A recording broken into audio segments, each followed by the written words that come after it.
मानो but sir मैंने yield नहीं किया। यील्ड नहीं, किसी यील्ड नहीं किया। अगर कुछ नहीं, बोलना मैंने यील्ड नहीं किया, मेरा भाषण चल रहा है सर, मैंने यील्ड नहीं किया है। बोलिए आप। नहीं, एक मिनट सुनिए, एक मिनट। किसी यील्ड करने से नहीं, यूं भी हमारी व्यवस्था रहती है कि कभी नहीं, मैंने किसी नो अलाउ, आपको भी अलाउ करते हैं, ऐसा नहीं करते, अलाउ नहीं करते, ठीक है, अलाउ नहीं करते ऐसा नहीं। पर रक्षा मंत्री जी कुछ बोलना चाहते हैं, शायद बोला है, सदन में अच्छा माहौल के लिए बोलेंगे। अध्यक्ष महोदय, मैं बहुत ही विनम्रतापूर्वक अनुरोध करना चाहता हूं कि जिस असंसदीय शब्द का प्रयोग हमारे नेता प्रतिपक्ष ने किया है उसे कार्रवाई से निकाल दिया जाए। एक मिनट, अपना व्यवस्था से निकल जाता है। ओके, वो निकाल दिया जाए। और मैं आप सभी से ये अपील अपने पक्ष से करना चाहता हूं कि इस समय आप शांत रहिए, उनकी बात सुनिए। हाँ, आप बोलिए।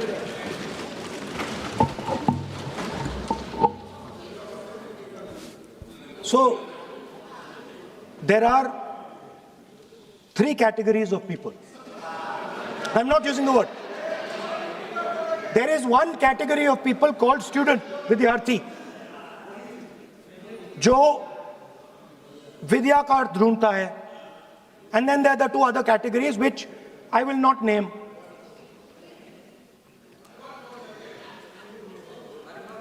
But these categories have natures. So the student is never scared of the truth. He loves the truth, goes towards the truth. Student never uses force against somebody else because he knows that that person's truth is different than my truth. The other category, they do not like the truth. They need an image. They need force. They need violence. Superficially, it looks that our students were upset because of exams. They were upset because of the education system. They were upset because they have to study hours and hours and hours, and then paper leaks. Some rich boy or girl pays 30-40 lakh rupees, gets the paper, gets the job, and जो middle class का गरीब student है, ईमानदार है, वो bypass हो जाता है.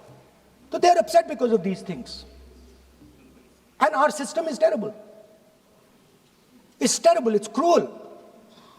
Lakhs and lakhs of rupees are taken from the poorest people. Everything has been privatized.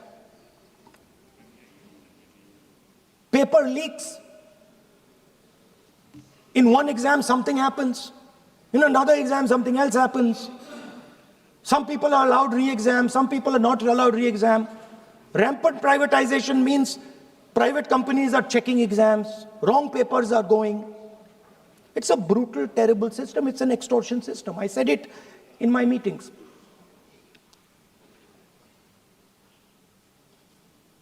And it's a system that has been captured. It's a system that has been captured, the soul of the system has been captured by the RSS. The soul, sir. Rajnath Singh ji said, sir, please. Sir, Rajnath Singh ji said, that we are not the UPA. Our ministers never resign. He's right. What has happened here? The resignation of Mr. Dharmendra Pradhan, that's a superficial thing. Because Dharmendra Pradhan never ran the education ministry. Never. The man and the organization that runs the education ministry is called the RSS. And the man who runs it is an OSD sitting in the minister's office. So, what the students are really irritated about is that they are not allowed to be students in India. They are not allowed to follow their passion. They're not allowed to say what they want. They're not allowed to ask the questions that they want. They have to buy this nonsensical history that the RSS fantasizes about. They have to buy this structure. Every single university in India, the students should know this, and I'm saying this for them. Every single university in India today has a vice chancellor from the RSS. Dharmendra Pradhan is a symbol. Your real enemy is the RSS. Keep it in mind. They are the people who are not letting you be students. They are the people who want you to be Andhbhakts. And this is a reaction from the soul of India that is saying, under no circumstances are we going to become your Andhbhakts. Under no circumstances are you going to define our future. Under no circumstances are we going to listen. And this is a beautiful expression. The amazing thing to me, the amazing, fascinating thing to me is that the parents of these children did not have the courage to face the BJP. The parents of these children did not have the courage to face the RSS. And yet these children, brave, imaginative, powerful, stood there and faced whatever you could throw at them. I've got some experience about facing the RSS, about facing Mr. Narendra Modi, about facing this group. The game is not about facing them. There's nothing in them. There's nothing in the RSS. The game is about facing your own fear. And that is what the students did. The students overcame their fear. The students challenged the idea that you could destroy them. They challenged the idea that you could destroy their career. They asked the question, why are you not allowing us to have jobs? They asked the question, why can we not fall in love with somebody we like? They asked the question, why do you attack different religions? They asked all these questions, and they asked it in public. You couldn't do nothing about it. And I'm very happy today to see that the so-called Home Minister of this country does not have the courage to come and sit here. He does not have the courage to come and sit here. Sir, please. आज प्रश्न है, I saw the Home माननीय Minister. मंत्री जी बैठे हैं, जिनका विधेयक है वो बैठे हैं. I saw the Home Minister, sir. Carcade. Sir, I saw the carcade. 30 cars. With the Home Minister sitting inside the car. Like that. Looking. Shaking. What is this, sir? Speaker, sir.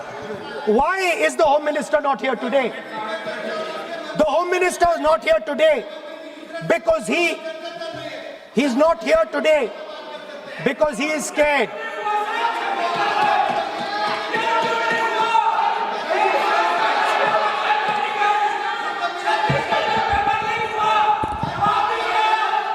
He is the Home Minister, sir.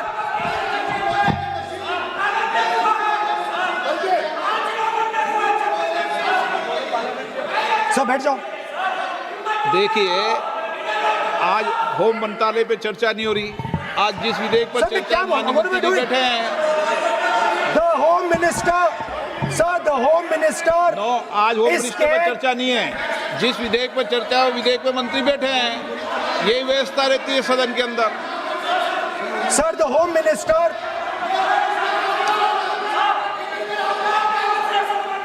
Sir, the Home Minister authorized the shooting of our students, sir. He put pellets into the blood of our students.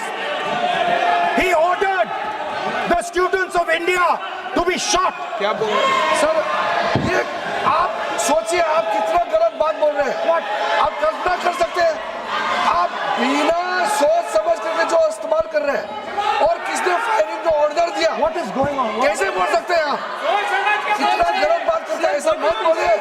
Rahul Gandhi ji, आप नेता प्रतिपक्ष हैं, गंभीरता से बात बोलना चाहिए। आप बिना तर्क करके यहाँ ऐसा बात करते हैं, ये ठीक नहीं है सर।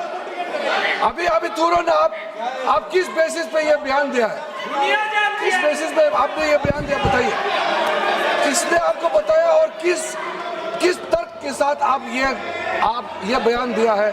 ये बहुत गलत बात बोला है राहुल गांधी जी ने, बहुत गलत बात बोला है। मैं इसका आपत्ति करता हूँ, कार्रवाई से निकालना ही चाहिए, लेकिन राहुल गांधी जी आप माफी मांगिए, ये ठीक बात नहीं है। आप ऐसे नहीं बोल सकते, गलत बात बोला है। कैसे आप गृहमंत्री जी को इतना बड़ा आरोप कैसे लगा सकते हैं? ठीक नहीं है, बहुत गलत बात बोला है। अब गोली चलाना ये कोई छोटा मोटा चीज नहीं है। ये तो देखिए कितना गलत बात बोला अध्यक्ष, ऐसा तो नहीं बोल सकते। How can he say that somebody ordered firing? You can make statement outside in the house. You cannot make that statement. It is a serious allegation. It is a breach of his own position and privilege. This is not proper. ऐसा नहीं हो सकते हैं, आप कैसे बोल सकते हैं?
अध्यक्ष महोदय, नहीं अध्यक्ष महोदय, नहीं अध्यक्ष महोदय, अध्यक्ष महोदय, अगर नेता प्रतिपक्ष ने कोई गंभीर आरोप लगाया सरकार पे, तो ये सरकार की जिम्मेदारी बनती है कि किसके ऑर्डर पे पुलिस ने बच्चों पर, छात्रों पर, युवाओं पर इस तरह का व्यवहार किया है। ये सही बात है। नहीं अध्यक्ष महोदय, ये अगर गृह मंत्री जी का नहीं है। अखिलेश जी, आप जो बता रहे हो अलग बात है। राहुल जी ने ये नहीं कहा, उन्होंने सीधा नाम लेके कहा, इंक्वायरी का बात नहीं मांगा। राहुल गांधी जी ने इंक्वायरी का बात नहीं किया, उन्होंने सीधा नाम लेकर के फायरिंग ऑर्डर का बात किया। कैसे बात कर सकते हैं आप? ये आप समझते हैं कितना गंभीर आरोप है? आप अगर इंक्वायरी का मांग करता है या वो ठीक है, हम मानते हैं। अखिलेश जी, अरे अखिलेश जी, आप जो कह रहे हैं वो अलग है। राहुल गांधी जी ने जो बात कहा बिल्कुल अलग बोला है।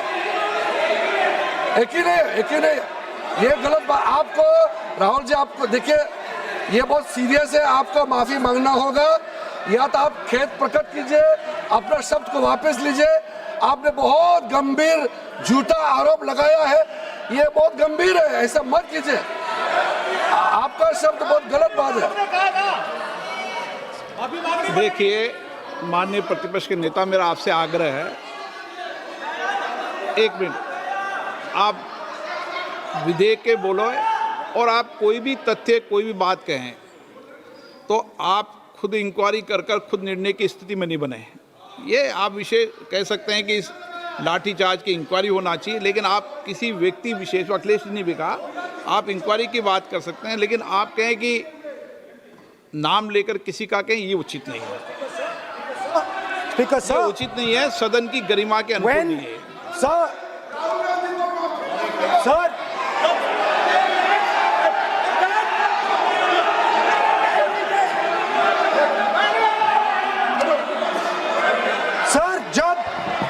जब आतंकवादी को गोली मारी जाती है,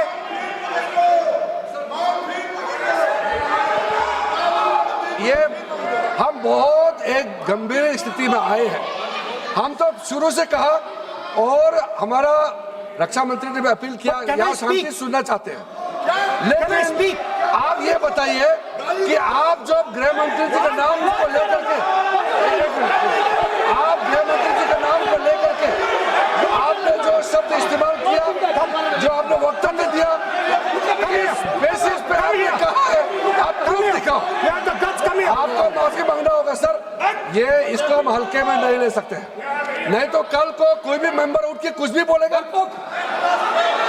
आज मैं कहूंगा कि राहुल गांधी जी ने किसी को मर्डर किया है, बोल सकते हैं क्या? नहीं, ये सर ये ठीक बात नहीं है। आप कैसा आपको ये पता चला और किस बेसिस पे बोल रहे हैं, आप पहले उसका ब्यौरा देना चाहिए, आप माफी मांगना चाहिए। ऐसा नहीं चलेगा, ऐसा नहीं चल सकता है। बहुत गंभीर मामला है, इसको हम हल्के में नहीं ले सकते। तो क्या हम ऐसा कह दें कि राहुल गांधी जी ने किसी का मर्डर किया, हम बोल सकते हैं क्या बिना मतलब का? कैसे बोल सकते हैं? ऐसा नहीं होता है सर। यहाँ जिम्मेदारी का साथ बोलना होता है और तर्क देना होता है। आपने स्टेटमेंट दे दिया है, लेकिन आप बताना पड़ेगा कि किस बेसिस पे आपने स्टेटमेंट दिया है। और आप माफी मांगेगा तो हम सोचा जाएगा, ऐसा सदन नहीं चल सकता है। यह गंभीर मामला है, ये ऐसा बिल्कुल। मैं आप राहुल गांधी से माफी मांगे या तो बताए क्यों बोले, कैसे बोला है। आप कैसे बोल सकते हैं? माफी मांगिए, ऐसा नहीं चल सकता है। अध्यक्ष चल सकता है सदन, ऐसा नहीं चल सकता, ये नहीं होगा। हम इस सदन को इस तरीके के बिना मतलब बिना तर्क का देश के जिम्मेदार एक व्यक्ति के ऊपर में ऐसा आरोप हम कतई लगाने पे हम मंजूर नहीं दे सकते हैं। नहीं होगा, आपको माफी मांगना होगा, नहीं तो ऐसा बहस नहीं हो सकता है।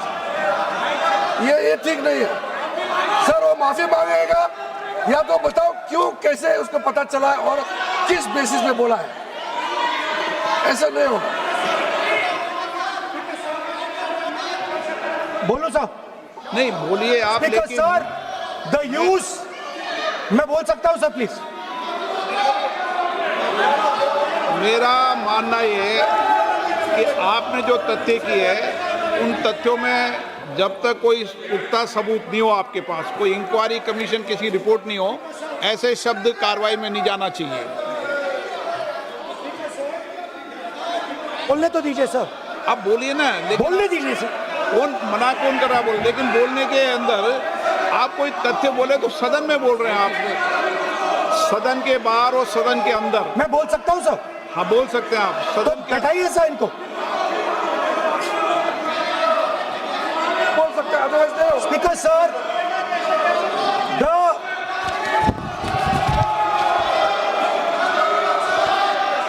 Speaker sir, the use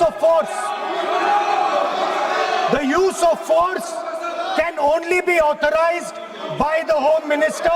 No. It cannot be authorized either by the Home Minister or the Prime Minister. ऐसे नहीं चल सकता सर। आप सदन के अंदर हमारे कई बार कहने के बाद भी, बार बार आग्रह करने के बाद भी आप चेयर की अवहेलना कर रहे हैं, उचित नहीं है। नो, आप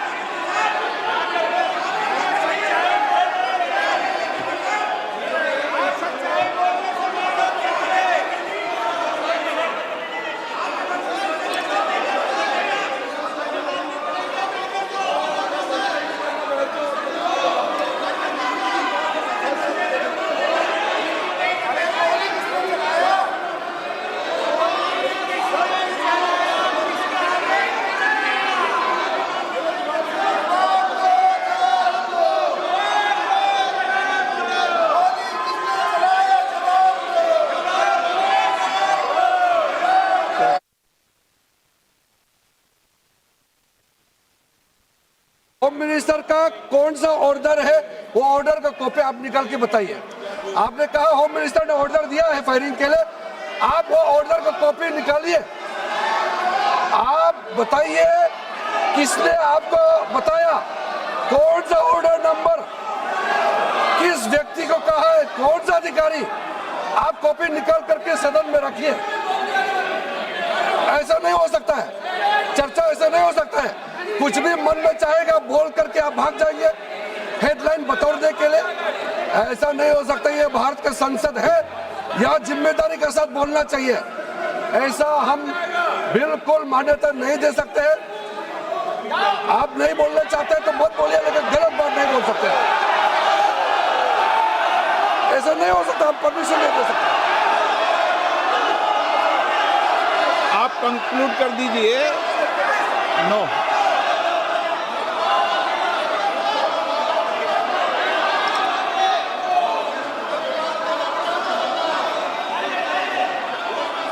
माननीय प्रतिपक्ष के नेताजी से मैंने आग्रह किया है कि वह बिना तथ्यों के, बिना सबूतों के, बिना निष्कर्षों के सदन के अंदर कोई बात को नहीं कहे। ऐसा सदन के अंदर नहीं चलता है। सदन के बाहर और सदन के अंदर बोलने में सदन की मर्यादाएं, नियम, प्रक्रिया होती है।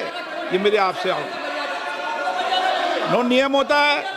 आप किसी बात पर आरोप लगाएं तो नोटिस दीजिए। आप बिना नोटिस के, बिना किसी के आरोप नहीं लगा सकते।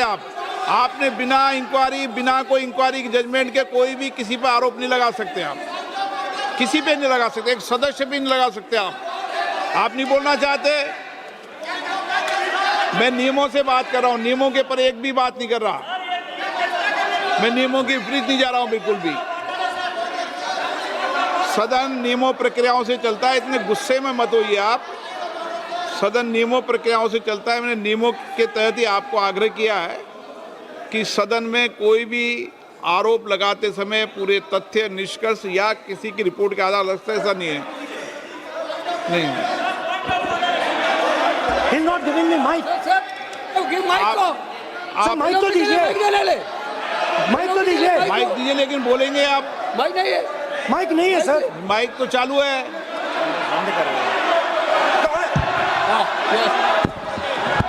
आप माननीय सदस्य, लेकिन सदन की गरिमा से बोलेंगे आप। मैं बोल सकता हूँ सर। आप बोल सकते हैं, लेकिन सदन के नियम प्रक्रियाओं से बोल सकते हैं। उनको आप बैठाइए सर। नो,